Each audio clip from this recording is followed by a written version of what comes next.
그 TV쇼에 가수들이 나오는 TV쇼들이 있지 않습니까? 거기 가수들 쭉 나오는데 그 맨 마지막에 나오는 가수가 누굽니까? 조용필입니다. 요즘 안 나옵니까? 요즘은 BTS 나옵니까? 누가 나옵니까? 네, TV쇼에 제일 마지막에 나오는 가수는 그 쇼에 나오는 가수 중에 가장 유명한 가수가 나옵니다. 왜? 그가 제일 중요하기 때문에 그렇습니다. 뭐든지 그렇습니다. 맨 마지막에 등장하는 것이 가장 중요한 내용입니다. 그건 창조도 마찬가지입니다. 하나님께서 창조를 쭉 해오시는데 맨 마지막에 창조한 것이 모든 창조물 중에서요 가장 중요합니다. 그러면 맨 마지막에 창조된 창조물은 뭡니까? 사람입니다. 그 말인즉슨 하나님이 지으신 모든 것 중에서 하나님 입장에서 보았을 때 가장 가치 있고 가장 아름다운 게 뭐라고요? 사람입니다. 하늘과 땅과 바다와 심지어 우주의 모든 별들을 합친 것보다 사람이 더 중요합니다. 해와 달과 별들보다 사람이 더 중요합니다. 그리고 그 모든 것들을 합친 에덴보다도 사람이 중요합니다. 왜? 사람이 마지막에 완성이 되어지지 않으면 앞에 아무리 모든 것들이 세워져 있다 하더라도 그곳은 에덴이 아닙니다. 그리고 하나님은 당신이 만드신 에덴을 사람에게 맡기십니다. 어떠한 창조물에게도 에덴을 맡기지 않는데 사람에게 그 창조물들을 맡깁니다. 그러니 모든 창조물과 사람은 비교되지 않습니다. 가장 귀하고 아름다운 것입니다.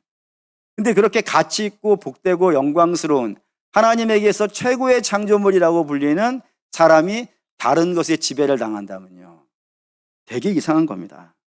운명과 날과 사주와 팔자와 타로에 의해서 그 귀한 생명들이 가야 될 길이 정해지고 말이 안 되는 겁니다. 그런 것에 여러분 마음 뺏기시면 안 됩니다. 사람은 그 정도로 가치 없고 부족한 존재가 아니라 너무나도 영광스럽고 아름답고 찬란한 존재이기 때문에 그렇습니다. 이렇게 얘기하는 것이 성경입니다. 다시 말해서 사람이 사람으로서의 대접을 받고 사람이 사람으로서 인정을 받는 세상을 우리가 원한다 그런다면은 다른 것으로 이게 해결이 안 되는 거예요. 어떠한 학문을 갖다 대든 어떠한 철학을 갖다 대든 모든 사람은 동등하지 않아요. 동양 철학을 봐도 그렇고 다른 종교를 봐도 그렇고 모든 건 동등하지 않아요. 귀하지 않아요. 어떤 사람은 귀할 수 있겠지만 대부분의 사람은 안 귀해요. 오로지 유일하게 모든 사람이 다 귀하다라고 이야기하는 것은 성경밖에 없어요. 하나님밖에 없어요. 그렇기 때문에 사람이 온전한 대접을 받기를 원한다면은 우리는 반드시 하나님 안에 있어야 되고요. 성경으로 돌아가야 된다 이겁니다. 거기에서만 대접이 제대로 되어지니까. 천부인권, 하나님이 우리에게 인권을 주셨다는 것은 거기에서만 확인이 되어지는 거예요. 어떤 것도 이게 확인이 안 돼요. 그만큼 성경은 사람을 어떻게 해요? 귀하게 여기고 복되게 여기고 아름답게 여깁니다. 근데 오늘 저와 여러분이 읽은 성경에는 하나님이 사람을 얼마나 복되고 영광스럽게 창조하셨는지를 설명하는 또 다른 방식이 하나가 등장해요. 창조의 순서도 이렇게 영광스러운데 그것만이 아니고 또 다른 관점에서 다른 피조물하고는 비교되지 않는 영광스러운 표현을 하나님이 사람을 창조하실 때는 쓰셨다 이겁니다. 그게 뭐라고요? 하나님의 형상이라는 겁니다.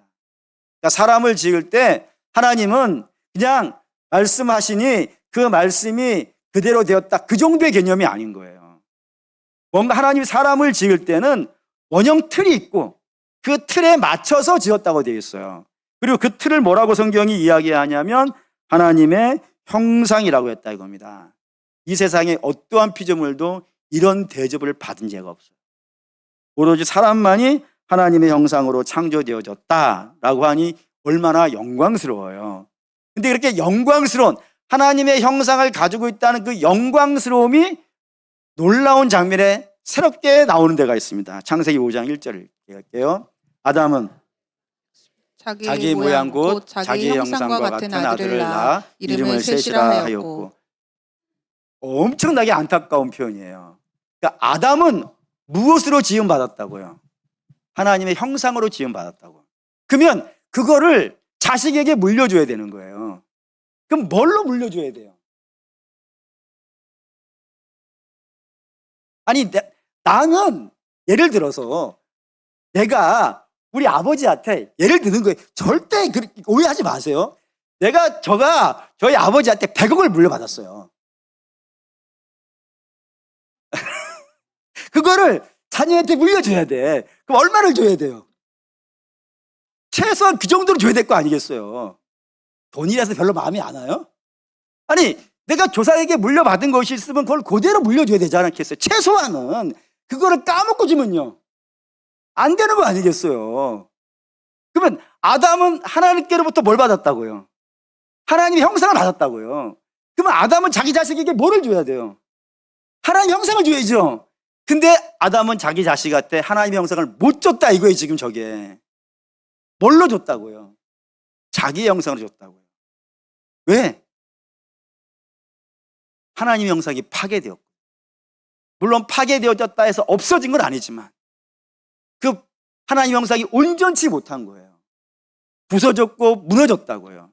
그래서 그대로 물려줄 게 없어요. 무엇이 그렇게 만들어버렸냐면 죄가 그렇게 만드는 겁니다. 죄가 하나님의 형상을 파괴하는 힘이 있어요. 파괴해서 제대로 된 제기능을 하는 하나님의 형상을 물려주지 못하고 온전치 못한 것을 물려줬다고요. 그게 죄 아래 살아가고 있는 자들의 모든 삶의 모습이에요. 하나님 없이 하나님과 관계가 깨어졌기 때문에 그런 상태에 살아가고 있는, 그래서 그런 상태에 살아가고 있는 것이 얼마나 고통스럽고 괴로운지조차도 몰라. 그걸 최소한 알기라도 하면 자기 스스로 바꾸기라도 하겠는데 자기가 잘못된 길을 가고 있다는 것조차도 몰라요. 그리고는 사망에 빠지는 일이 발생되어지니 얼마나 안타까운 일이겠어요. 그게 자기의 형상 속에 살아가는 거예요. 근데 이거를 불쌍히 여기신 이가 있으셨으니 그가 누구라고요?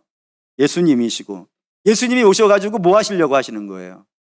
죄를 씻으려고 하시는 거예요. 그러면 하나님의 형상이 죄로 말미암아 부서져서 자기 형상이 되었는데 그 자기 형상을 하나님께서 죄를 씻어냈다면은 그 결과는 어떻게 돼야 되는 거예요? 자기 형상이 되면 되겠어요? 안 되겠어요? 안 되죠. 그럼 뭐가 돼야 되는 거예요? 하나님 형상으로 돌아와요. 그걸 회복이라 그래요. 그러니까 성경이 회복이라고 하는 건 병 낫는 것 정도의 개념이 아니고, 사업이 안 되는데 잘 되는 정도의 개념이 아니고, 좀 더 넓혀 보여서 천국 가는 정도의 개념도 아니에요. 구원은 그건 그렇게 작은 개념이 아니에요. 구원이라고 하는 개념은 내 안에 죄로 말미암아 파괴되어지고 부서지고 재기능을 하지 못하는 하나님의 형상이 회복되어지는 거예요. 하나님의 형상으로. 그래서 하나님의 형상이 되어지면 당연히 천국은 어떻게 되는 거예요? 가는 거지. 천국은 누가 가니까? 하나님 형상을 가진 자가 가는 거예요. 왜? 자녀가 그걸 갖잖아요. 자녀가. 왜? 사랑하는 우리 믿음의 성도 여러분, 여러분 집에 가면 여러분과 똑같이 생긴 자식이 있어요. 억울하십니까? 걔는 권세가 있죠. 무슨 권세가 있어요? 집에 들어가는 걸 허락받지 않고 들어갈 자격이 있어요. 그 정도 천국 가는 것, 구원을 천국 가는 것 정도로 여러분 축소시키는 것은 좋지 않아요. 하나님이 죄 씻음으로 말미암아 우리에게 이루고 싶어한 것은 당신의 형상을 회복하기를 원하신다 이겁니다. 굉장히 구원이라는 근원적이고요, 놀랍고요, 충만한 개념이에요. 그러니 구원받은 성도들에게 관심은 뭐가 돼야 되는 거예요? 내 안에 하나님의 형상이 회복되었는가? 이게 중요한 관심이 되어줘야 된다 이겁니다. 왜? 주가 십자가에 달려 죽으심으로 말미암아 이루시려고 하는 것은 죄사함이고, 죄사함이 일어났다 그러면 반드시 하나님의 형상이 회복되어지는 그런 모습이 있어야 돼요. 회복되어졌든지 회복되어지고 있어야 되든지 어쨌든 하나님의 형상이 우리에게 나타나고 있어야 되는 것이 마땅하다 이겁니다. 그러니 이게 우리에게 관심이 될 수밖에 없고요. 그게 관심이니까 여러분 모르시면 안 되는 것이고 아셔야 되는 것이고, 그리고 형상이 어떻게 우리 안에 구현되어져 가고 있는지를 살피셔가지고 여기에 우리가 미치지 못하고 있다. 그럼 그게 신호 아니겠어요? 뭔가 하나님과 우리 사이에 뭔가 문제가 있는. 라는 걸로 해야지 신앙생활을 교회 다니는 것 정도로 하시면 안 되는 거예요. 그래서 나는 그러면 됐어 이렇게 가면 안 되는 거예요. 며칠 전에 뭐 일부 예배 때 갑자기 생각이 난 건데 되게 가슴 아픈 기사를 하나를 지난 이번 주간에 봤어요. 무슨 내용이었냐면은 한 젊은 남자가 자기 친구를 붙잡고 펑펑 울었다는 거예요. 그 친구가 위로해 주려고 너 왜 우냐라고 했더니 그 우는 남자가 뭐라고 했냐면은 내가 너무 사랑하는 딸이 있더라는 거예요. 근데 그 10살 10년을 키웠는데 얘가 나이가 들어가면 들어갈수록 자기를 안 닮아간다는 거예요. 자기의 모습이 없더라는 거예요. 그래서 얘를 가서 내가 뭐 이렇게 그 있잖아요. 유전자 검사를 해야 되는가. 근데 그게 의심하는 게 자기가 너무 싫은 거예요. 내가 키우는 딸을 내가 의심하는 게 너무 싫은 거예요. 그래서 막 너무 고통받는데 점점점 자기는 안 닮아가고 거기 신문 기사에 놀라운 게 있었어요. 자기 회사 동료의 얼굴을 닮아가더라. 너무 고통스러워가지고 안 되겠다 싶어가지고 유전자 검사를 했더니 자기 딸이 아니래. 그래서 괴로워하는 거예요. 근데 내가 부인하고는 내가 헤어질 수 있겠는데 얘는 못 버리겠는 거예요, 지금. 내가 10년을 얼마나 사랑해 왔는데. 너무 고통스러워가지고 이야기하면서 상담하는 내용을 이번 주간에 신문 기사에서 봤는데 사랑하는 믿음의 성도 여러분, 혹시 우리도 그러면 안 되잖아요, 여러분. 그리고 하나님의 자녀라고 하는데 하나님의 모습을 닮은 부분이 없다 그러면 이거 얼마나 문제가 되는 것 아니겠어요. 그러니 신앙생활을 교회 다니는 것 정도로 하지 마십시오. 교회 다니는 것 정도로 신앙생활을 잘했다라고 말하는 자가 있다면 여러분 굉장히 의심하실 필요가 있습니다. 내가 정상적으로 가야 될 길을 못 가게 하는 자는 아닌가. 내가 잘해야 되는데 나를 잘하는 길로 안내해주지 않고 오히려 다른 목적이 있는 것 아닌가. 의심되는 거예요. 저는 이거를 정확하게 여러분에게 말씀을 드리고 그리고 그걸 갖고 나를 판단해보고 그리고 내가 지금 제대로 가고 있는지 점검해보고 하는 기회를 삼으셔야 되기 때문에 하나님의 자녀에게는 반드시 뭐가 있어야 된다고요. 하나님의 형상이 회복되어진 하나님의 형상이 있어야 되고 그것이 있는지 우리는 관심 갖고 있어야 되고 보셔야 되고요. 그리고 확인하셔야 되고요. 애통해야 하셔야 되는 문제가 되어지기 때문에 여러분 여기에 관심 가지셔야 됩니다. 그러면 하나님 형상이 무엇인가 이제 얘기할 수 있겠죠. 우선 아닌 것부터 얘기합시다. 하나님 형상이 아닌 건 이런 겁니다. 하나님은 눈, 코, 입을 가지고 계시지 않습니다. 그래서 우리 눈, 코, 입으로 하나님을 내가 하나님과 닮았는지 안 닮았는지는 저는 확인이 안 되는 거예요. 그러니 여러분들이 로마에 여행을 가셔서 바티칸에 가셨을 때에 거기에 성 베드로 성당 있잖아요. 그 천장에 천지창조 그려져 있고 그 하얀 수염 할아버지하고 뻘거벗은 남자하고 서로 이티놀이 하는 거 있잖아요. 네 손가락이 크냐 내 손가락이 크냐 맞해보자면 하나님이 아니에요, 여러분. 하나님이라고 여러분 생각하시면 안 돼. 예술 작품일 수는 있어요. 그냥 사람이 그린 그냥 그림으로서 멋있다 정도는 할 수 있을지 모르지만 하나님이라 하시면 안 됩니다. 하나님은 눈, 코, 입을 가지고 있지 않습니다. 미켈란젤로는 하나님을 원래 그리려는 것이 아니라 신의 인간화를 시키고 싶었던 사람이 르네상스 사람이니까 문해부 인본주의 그러잖아요. 그런 인본주의 사상을 가지고 있는 사람이기 때문에 신을 사람으로 그렸다는 것 자체부터가 성경하고 맞지 않아요. 그러니 그런 걸 보고 하나님 이렇게 이해하시지 마시고 그냥 예술작품 그 정도 이상 아름다운 사람이 그린 그림 중에 가장 아름다운 그림 이 정도로는 취급해 줄 수 있겠지만 거기에 등장하는 하얀수염의 할아버지는 켄터키 치킨의 할아버지하고 별반 다르지 않은 사람입니다. 여러분 그렇게 이해하시고 이건 아니에요. 눈, 코, 입으로 하나님을 설명할 수는 없어요. 그럼 무엇으로 하나님을 설명하냐면은 제가 지금까지 성경을 보면서 확인한 건 5가지입니다. 오늘 2가지 하고 다음 주에 3가지 할게요. 첫 번째는 보시죠. 요한복음 4장 24절 읽겠습니다. 하나님은 영과 진리로 예배할지니라. 하나님은 영이시라고 했어요. 다시 말해서 하나님은 육체를 가지신 분이 아닙니다. 눈, 코, 입 아닙니다. 다시 말씀드립니다. 그렇기 때문에 하나님은 육체적인 것에 대해서 그렇게 마음 쓰지 않습니다. 하나님이 찾으시는 것은 사람이 얼마나 잘생겼느냐, 사람이 얼마나 많은 재물을 가지고 있느냐, 사람이 얼마나 실력 있는 능력 있는 사람이냐, 이건 하나님에게 중요한 문제가 아닙니다. 하나님은 그런 사람을 찾지 않습니다. 하나님이 찾으시는 자는 뭐라고요? 예배하는 자라고 되어 있다는 거예요. 라고 되어 있다 이겁니다. 그걸 성경은 정말 다양한 관점에서 설명을 해요. 예를 들어 소돔과 고모라가 하나님의 심판을 받아서 망했습니다. 왜 하나님의 심판을 받았습니까? 의인 10명이 없기 때문이라고 했어요. 그럼 여기에 의인 10명은 어떤 사람일까요? 착한 사람일까요? 성경은 아예 대놓고 얘기하는 거 있잖아요. 의인은 없나니 하나도 없다고. 하나도 없는데 거기에 의인 10명이냐 묻는 게 이상하잖아요. 그러니까 성경에서 의인이라는 것은 착한 사람도 아니고 의로운 사람도 아니에요. 그럼 성경에서 의인은 어떠한 사람이냐면 하나님을 경외하는 사람이라고 되어 있어요. 하나님 믿는 자이고 하나님을 인정하는 자라고 되어 있어요.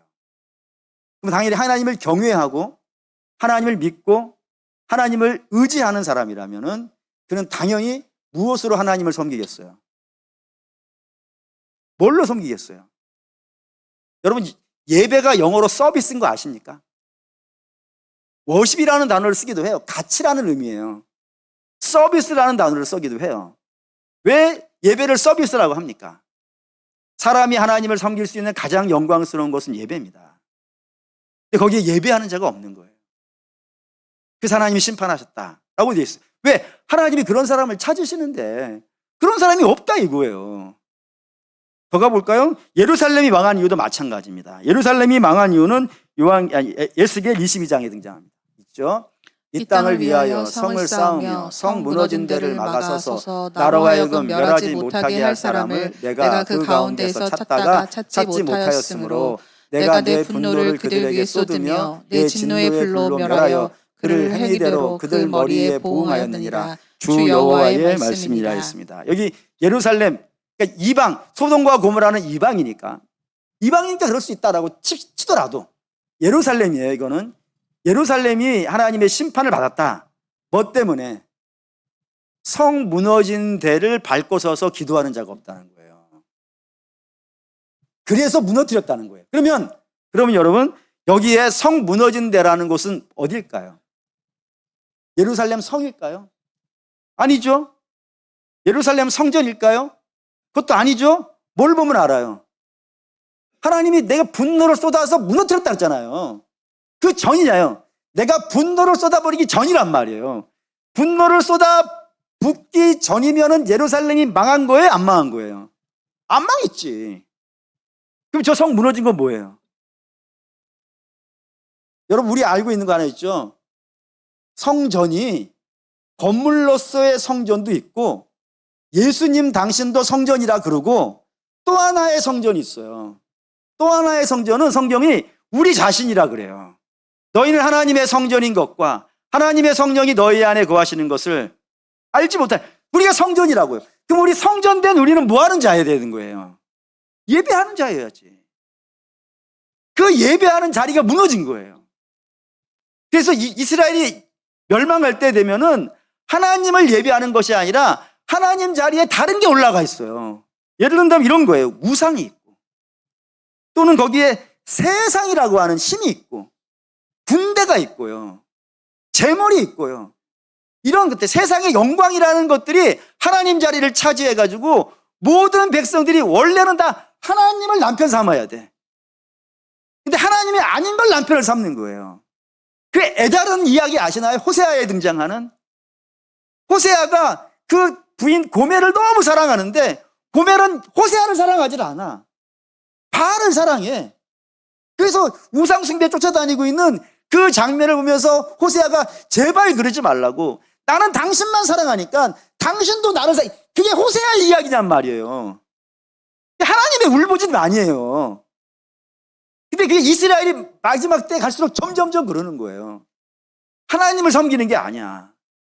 하나님을 섬기는 게 아니라 하나님을 이용해서 하나님을 마치 요술 램프의 지니같이 사용해서 내가 얻으려는 욕심을 이루려고 달려드는 그런 모습을 지니고 있더라 이겁니다.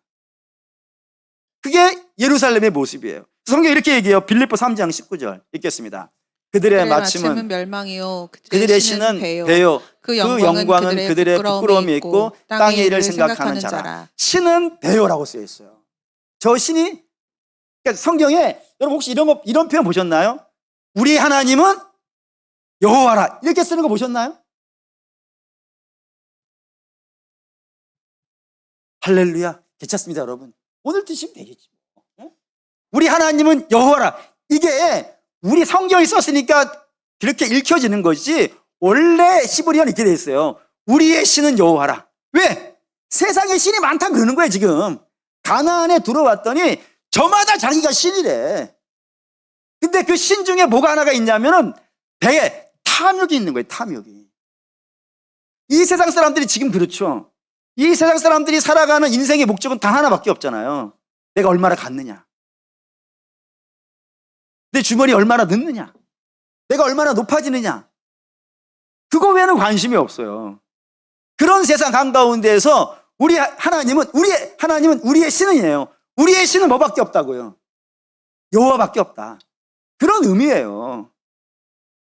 그러니 이 신이 무너진 거야.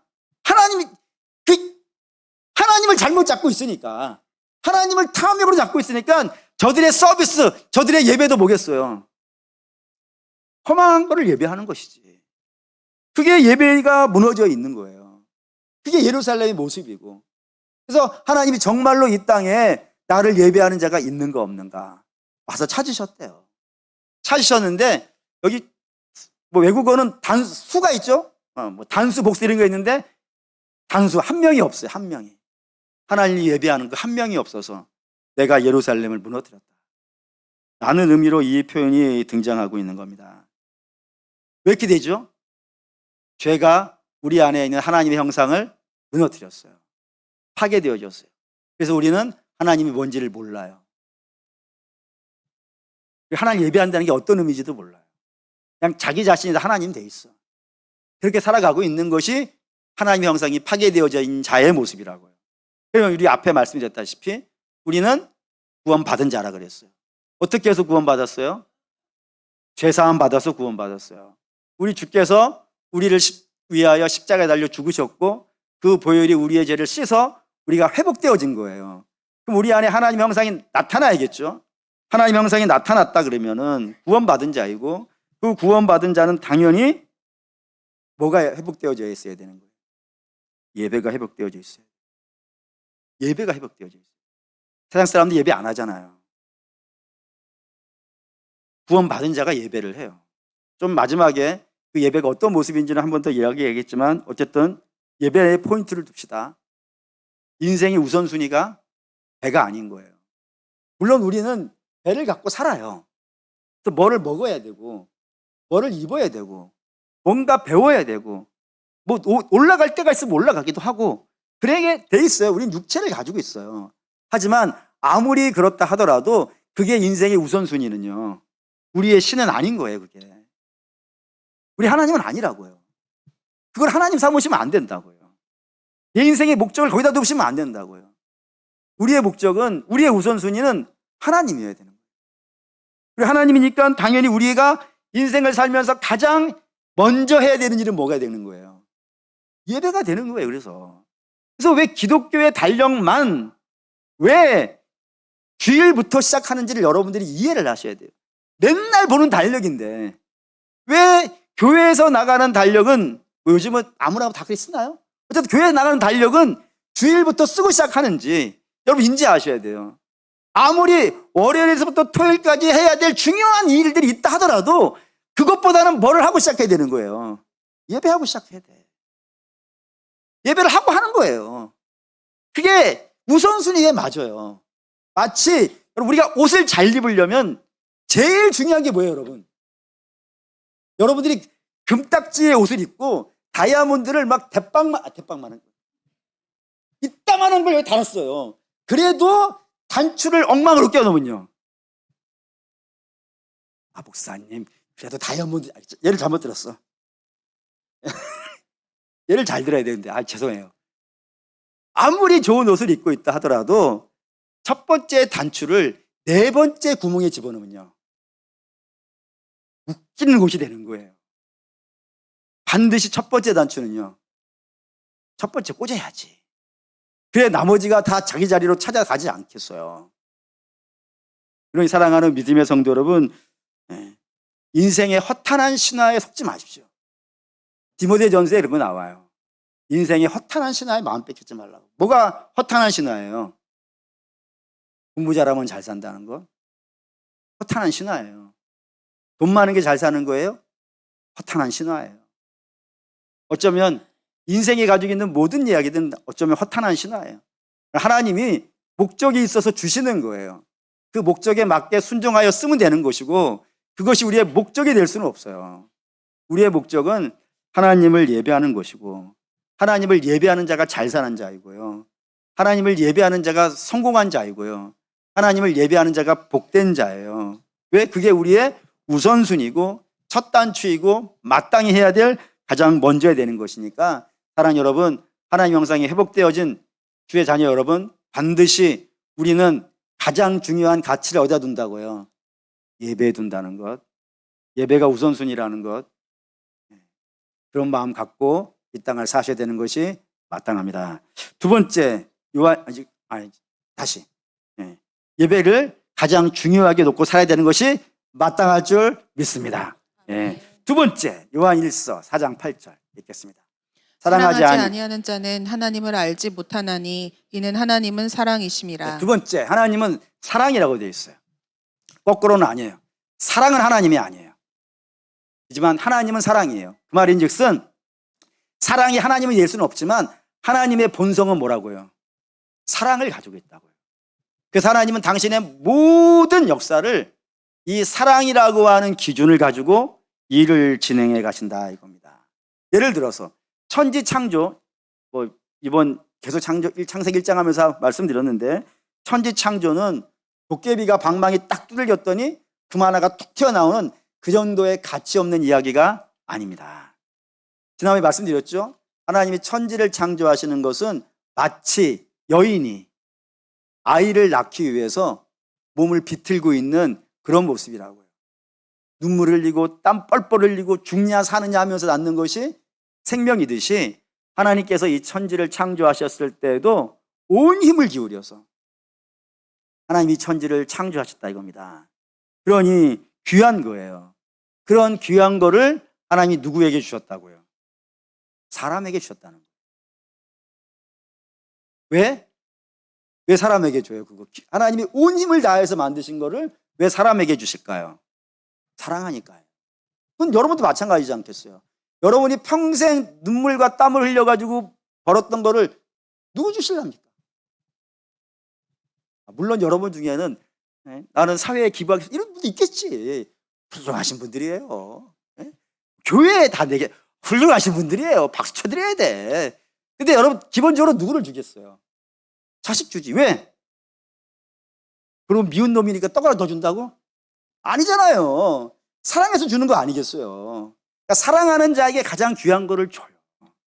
하나님이 이 천지를 온 힘을 다하려 기울여서 사람에게 주신 것은 그를 사랑했기 때문입니다. 또 하나 볼까요? 창세기 2장 18절 읽겠습니다. 여호와 하나님이 이르시되 사람이 혼자 사는 것이 좋지 아니하니 내가 그를 위하여 돕는 배필을 지으리라 하시니라. 하나님께서 아담을 지으셨어요. 그리고 그의 시선을 아담에게서 떼지 않고 있어요. 떼지 않고 있으면서 아담이 어떤 모습으로 살아가고 있는가 주목하세요. 관심 있어 하세요. 여러분, 우리가 어떤 것에 관심을 갖고 지속적으로 쳐다본다는 건 이유가 뭐예요? 사랑하는 거예요. 그렇게 사랑하고 보고 있는데 그에게 부족한 것이 보였어요. 혼자 있는 것이 안타까워 보이셨어요. 그래서 하와를 지어서 그에게 붙여주시고, 그 붙여주셔서 아담이 막 좋아하는 모습을 보면서 하나님도 좋아하시는 장면이 등장해요. 왜 그거를 지어주시고 그 함께 있게 하시고 그럴까요? 사랑하니까 그렇게 하는 거예요. 그에 채워주고 싶어. 사랑하는 자는 사랑하는 대상이 부족한 상태를 견디질 못해요. 그래서 그걸 막 채워주고 싶어 해. 그래서 에베소 1장에 가시면 이런 표현 나와요. 우리 주님을 충만을 이루고 싶어 하시는 분. 우리의 머리가 되셔가지고 몸에 충만을 이뤄내고 싶어 하시는 분이라고 되어 있다고요. 하나님이라는 분이 그래. 당신의 백성의 연약한 걸 견디질 못해. 그를 채워주고 싶어하고 만족시켜주고 싶어하고 즐겁게 해주고 싶어해요. 그게 사랑하니까 그렇다 이겁니다. 근데 그 사랑의 정점을 볼까요? 요한복음 3장 16절 읽겠습니다. 하나님이 세상을 이처럼 사랑하사 독생자를 주셨으니 이는 그를 믿는 자마다 멸망하지 않고 영생을 얻게 하려 하심이라. 제가 제일 좋아하는 말씀 중에 하나인데, 저기서 제가 제일 좋아하는 이유가 뭐 여러 가지가 있죠. 당연히 하나님이 독생자를 주셨어요. 왜? 사랑해서. 근데 제가 제일 먼저 은혜를 받았던 데는 뭐였냐면, 왜 하나님이 세상을이라고 했을까?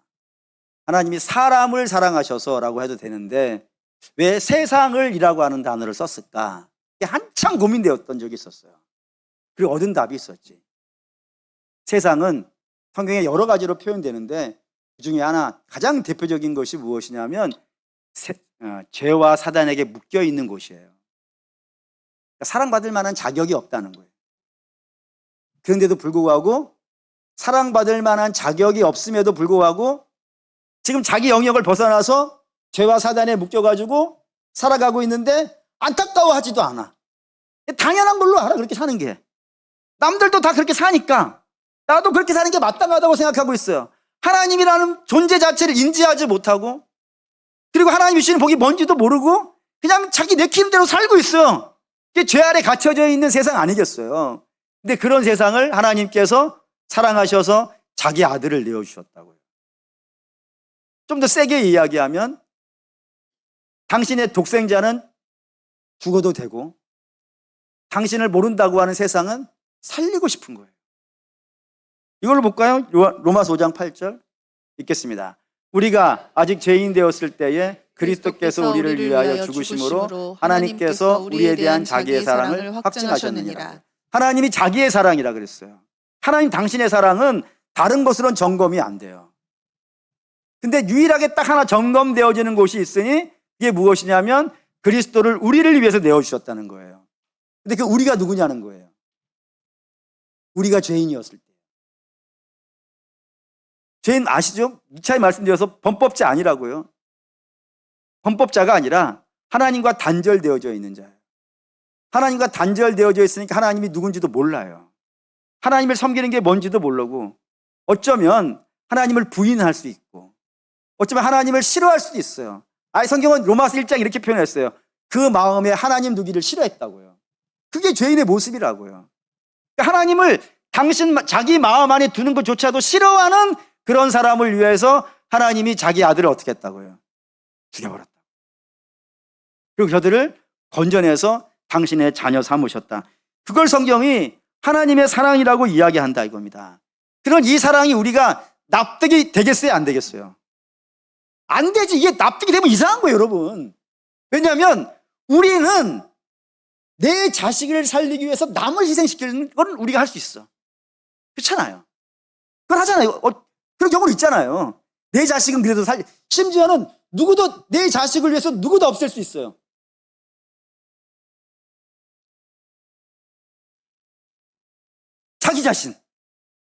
자기 자신을 죽일 수 있어요. 내 자식만 살릴 수 있다면 나 불 속에 들어갈 수 있어. 자동차에 자식을 살리기 위해서 뛰어드는 부모들 간혹 봐요. 최근에도 그런 기사 하나를 봤어.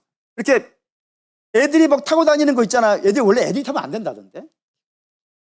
그거 있잖아요. 뭔지 모르겠어. 킥보드. 그래, 원래 한 명만 타는 거라면서요. 서너 명이 타고 가다가 애 하나를 덮친 거야. 근데 엄마가 그걸 애를 지키기 위해서 그 애 앞에 자기 몸을 던진 거예요. 그래서 받았지, 엄마가. 엄마 지금까지 식물인간으로 있대요. 그거는 거기까지는 우리가 이해가 돼. 그 정도는, 나도 그럴 수 있지. 쉽지는 않아. 그게 쉽다는 얘기는 아니에요. 그 정도는 할 수 있지. 그래도. 이해는 돼요. 근데 원수를 위해서 자기 자식을 죽이는 거는 우리의 이해 범주 밖이에요. 우리는 그걸 상상할 수 없는 그런 거예요. 근데 주께서는 그 일을 하신다니까요. 봅시다. 요한복음 13장 1절 읽겠습니다. 6월절 전에 그리스도께서 자기가 세상을 떠나 아버지께로 가실 때가 이른 줄 아시고 세상에 있는 자기 사람들을 사랑하시되 끝까지 사랑하시니라. 세상에 있는 자기 사람들이었어요. 아까도 봤죠? 세상이라는 것은 죄 아래 묶여져 있는 곳이에요. 그 묶여져 있는, 아직까지는 죄 아래 묶여져 있는 자기 백성들을요, 사랑하시는데, 끝까지 사랑하셔서 결국에는 거기서 건져내시더라 이거예요. 그게 하나님의 사랑이라고요. 자기 자신을 던지는 한이 있더라도 자기 백성을 살려내려고 하는 그런 마음을 가지고 있어요. 그러니 사랑하는 여러분, 하나님의 사랑이 저런 거예요. 저런 거를 기반으로 우리를 만들었다는 거예요. 그럼 우리 안에도 뭐가 있어야 되는 거예요. 사랑이 있어야 되는데. 근데 그게 사랑이 죄로 말미암아서 파괴되어져 가지고 우리는 온전한 사랑을 못하는 겁니다. 근데 그리스도의 사랑으로 말미암아 우리가 회복이 되어진 거예요. 회복이 되어졌다 그러면 우리 안에 저런 사랑이 기준이 돼야 되는 거예요. 사랑이 나타나야 된다고요. 여러분 질문이 되는 거예요. 그게 가능할까요? 그게 가능할까요? 성경은 이거 이렇게 설명해요. 요한복음 13장에 가면 세족식이 나와요. 세족식. 그 세족식을 장소에서 예수님과 베드로가 한 대화가 있습니다. 보시죠. 13장 9절에서 10절 읽겠습니다. 시몬 베드로가 이르되 주여 내 발뿐 아니라 손과 머리도 씻어 주옵소서. 예수께서 이르시되 이미 목욕한 자는 발밖에 씻을 필요가 없느니라. 온몸이 깨끗하니라. 너희가 깨끗하나 다는 아니다 하시니. 여기 있어요. 여기에 주께서 씻어주는 데가 두 군데가 있어요. 하나는 몸을 씻는다는 것과 발을 씻는 건데, 몸을 씻는 건 아담에서부터 내려온 원죄, 그거를 씻는 것을 몸을 씻는다 그래요. 발이라는 것은 자범죄라 그래요. 내가 인생을 내가 발로 밟고 다니면서 발생되어지는 먼지 아니겠어요. 그러니까 내가 살아오면서 지은 죄예요. 그 죄, 원죄이든 자범죄이든 뭐 어떤 죄이든 그 죄를 씻어주고 용서해 줄 수 있는 건 누구밖에 없다? 예수님밖에 없다 이거예요. 그래서 씻음 받았어요. 그래서 세족식이 됐어요. 그러면 이 세족식의 이야기를 가지고 예수님이 어디에다가 적용시키냐면 13장 12절에서 17절 읽겠습니다. 그들의 발을 씻으신 후에 옷을 입으시고 다시 앉아 그들에게 이르시되 내가 너희에게 행한 것을 너희가 아느냐. 너희가 나를 선생이라 또는 주라 하니 너희 말이 옳도다. 내가 그러하다. 내가 주와 또는 선생이 되어 너희 발을 씻었으니 너희도 서로 발을 씻어주는 것이 옳으니라. 내가 너희에게 행한 것 같이 너희도 행하게 하려 하여 본을 보였노라. 내가 진실로 진실로 너희에게 이르노니 종이 주인보다 크지 못하고 보냄을 받은 자가 보낸 자보다 크지 못하나니 너희가 이것을 알고 행하면 복이 있느니라. 주께서 세족식을 어디로 끌고 오셨어요? 서로의 발을 씻어주는 자가 되라. 서로의 발은 말이죠, 더러워요. 부족해요. 근데 그거를 씻어주는 자가 되라. 너희는 그렇게 하라. 세족식 내가 너희에게 해줬지 않냐. 그러니 너희도 그걸 해야 돼. 이거 원래 못하는 건지 아시죠? 심지어는 이거 여기서도 안 돼요. 노아의 벗은 모습을 아들이 가서 까발리잖아요. 사람은 그래요. 남의 잘못을 용서 못해요. 정죄는 할 수 있어도 용서가 안 돼요. 그런데 너희는 이제 내가 해줬지 않냐. 그러니 너희는 서로의 발에 그 묻어져 있는 더러움을 정죄하고 판단하고 욕하고 저주하고 그러지 말고 그것을 씻어줘라. 섬겨주고 아껴주고 사랑해주고 도와주고 그런 모습을 갖고 살아. 내가 해줬지 않냐 먼저. 너희도 이제 그렇게 하라 라고 얘기했어요. 근데 재밌는 건 여기 있어요. 요한복음 13장 31절 읽겠습니다. 그가 나간 후에 예수께서 이르시되 지금 인자가 영광을 받았고 하나님도 인자로 말미암아 영광을 받으셨도다. 이게 그가 나갔다가 했어요. 그가 누굴까요? 세족식 끝나고 주께서 내가 씻어줬으니 너희도 서로 씻어줘라 라고 하는 그 명령을 듣자마자 나가버린 자가 있는 거예요. 그게 누굴까요? 가룟 유다예요. 왜 그러냐면 주께서 앞에 읽었어요. 뭐라고 있냐면은 너희가 다 씻었지만 너희 중에 아닌 사람도 있다고요. 그게 누구겠어요? 유다예요. 그러니까 유다는 그 명령을 듣고 견디지 못해서 나가는 거예요. 나가버리고 그럼 남은 자가 있겠죠. 12 중에 하나가 나갔으니까 11명 남은 거 아니겠어요. 그 남은 자들에 대해서는 분명히 주께서 너희 중에 한 명은 아니다라고 했으니까 남은 자는 죄 씻음 받은 자라는 거 아니겠어요. 그러면 봅시다. 34절 35절 읽겠습니다. 새 계명을 너희에게 주노니 서로 사랑하라. 내가 너희를 사랑한 것 같이 너희도 서로 사랑하라. 너희가 서로 사랑하면 이로써 모든 사람이 너희가 내 제자인 줄 알리라라고요. 그 남은 자들, 베드로를 비롯하여서 주께서 택한 백, 사도라고 불리는 그 다들에게 주의 자녀라고 불려지는 자들에게 다시 명령해요. 새 계명을 너희에게 주노니 너희는 이제 사랑하는 사람이 되라. 유다는 못하지만 너희는 그렇게 하라 라고 명하시는 장면이 있어요. 왜 그게 가능해요? 너희는 구원받은 자니까. 너희는 하나님의 형상이 회복되어진 자니까 너희는 그래야 된다 이겁니다.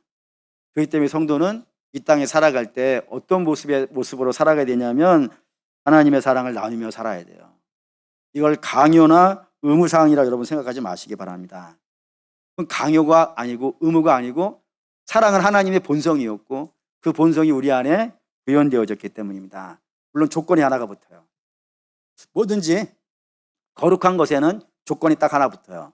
어떤 조건이냐면 그 모든 것이 어디 안에서만 가능해요? 예수 안에서만 돼요. 성도라 하더라도 예수 안에서 밖에서는 안 돼요. 예수 밖에서는 안 되고 반드시 예수 안에만 돼요. 왜? 이 모든 역사는 내가 이룬 게 아니에요. 내가 이룬 게 아니고 주가 이룬 거예요. 근데 주 안에서만 가능해요. 그러면 주 안에서 가능하다는 건 어떤 개념이냐면은 주의 사랑을 우리가 받고 있는 상태여야 돼요. 성도를 성경은 등대라는 걸로 많이 표현해요. 촛대, 등대 같은 말인데 교회와 성도는 등대라고 해요. 그 등대는 빛을 내는 거잖아요. 빛을 내려면은 당연히 거기에 뭐가 공급이 돼야 돼요. 기름이 공급이 돼야 돼요. 근데 그 기름이 통으로 돼 있어. 통. 뭐 드럼통 1개, 드럼통 2개, 뭐 드럼통 10,000개 얼마든지 갖다 붙일 수 있어요. 그런데 드럼통에다가 붙어 있으면 어떤 일이 벌어져요? 드럼통의 기름이 끝날 때가 있잖아요. 그러면 끝나면 어떻게 되는 거예요? 불이 꺼지는 거예요. 그렇게 꺼지는 것을 성경은 붙이지 말라 그러는 거예요. 그러면 늘 일반적으로 일상적으로 공급이 돼야 돼요. 그래서 성경에는 성도는 기름을 공급받아야 되는데 촛대된 성도는 기름을 공급받아야 되는데 어디에서 공급받아야 되냐면 감람나무를 갖다 심어놨어요. 감람나무에 꽂고 말아라. 감람나무는 스스로 뭐를 해내니까? 기름을 만들어내잖아요. 그럼 스스로 기름을 만들어내는 일을 여러분 누구를 아십니까? 예수님밖에 없어요. 그러니까 성도는 예수님 안에서, 그게 예수님 안에, 예수님과 붙어 있어야 돼. 요한복음 15장에는 포도나무자로 설명하잖아요. 가지와 나무가 붙어 있어야 돼. 그래서 늘 제한 없이 무제한으로 주의 사랑이 우리 안에 공급되고 있어야 비로소 예수 안에 우리가 있게 되어지고 예수 안에 있는 자만이 뭐를 한다고요? 열매도 맺고 사랑도 한다고요. 그래서 사도 바울이 이렇게 기도했어요. 에베소 3장 14절 19절 읽겠습니다. 이러므로 내가 하늘과 땅에 있는 각 족속에게 이름을 주신 아버지 앞에 무릎을 꿇고 비노니 그의 영광의 풍성함을 따라 그의 성령으로 말미암아 너희 속사람을 능력으로 강건하게 하시오며 믿음으로 말미암아 그리스도께서 너희 마음에 계시게 하옵시고 너희가 사랑 가운데서 뿌리가 박히고 터가 굳어져서 능히 모든 성도와 함께 지식에 넘치는 그리스도의 사랑을 알고 그 너비와 길이와 높이와 깊이가 어떠함을 깨달아 하나님의 모든 충만하신 것으로 너희에게 충만하게 하시기를 구하노라. 너희가 그리스도의 사랑을 알아야 되고 경험해야 되고 만나야 된다고요. 그 위대하신 사랑을 만나야, 측량할 수 없는 위대한 사랑을 만나야 된다고요. 그러면 그 충만함이 너희에게도 나타날 거라고요. 그렇게 성경이 설명을 해요. 그게 주 안에서라는 의미라 이겁니다. 사랑하는 믿음의 성도 여러분, 결론합시다. 하나님 구원받은 자는 하나님의 형상이 회복된 자라고 했고 하나님의 형상이 회복되어진 자는 예배한다고 했습니다. 근데 그 예배가 그냥 교회 나오는 정도가 아니라 성경은 신령과 진정으로 했어요. 몸만 오는 게 아니라 우리 예배가 영적으로 드려지는 예배여야 돼요. 마음으로, 온 마음으로 드려질 수 있는 예배가 되어줘야 되고 진리는 당연히 말씀이에요. 하나님 말씀에 순종하는 마음으로 예배가 드려져야 돼요. 그거 하나님 형상이 회복된 자가 할 수 있어요. 뿐만 아니라 우리는 하나님의 사랑을 받았어요. 그러면 당연히 우리는 하나님의 사랑을 나눌 수 있어야 돼요. 끊임없이 해야 돼요. 그게 하나님의 형상이 회복되어진 자의 모습이라고 되어져 있습니다. 매우 구체적이에요. 그러니 사랑하는 여러분, 경험하시죠. 여러분 신앙생활 이 정도 하시면 돼요. 그렇게 얘기하면 안 되죠. 제가 양심에 찔려서. 그렇게 하면 여러분들이 가야 될 길을 못 가게 하는 거니까. 우리는 가야 될 길 가야겠죠? 네. 할렐루야. 사망의 음침한 골짜기를 지나서라도 가야 될 길을 가야겠죠? 그러니 사랑하는 여러분, 구원받으신 여러분, 바라고 원하는데 온전한 예배를 드리실 수 있는 여러분 되기를 바랍니다. 그리고 주의 사랑을 받아서 주의 사랑을 나눌 수 있는 믿음의 성도 되기를 바랍니다.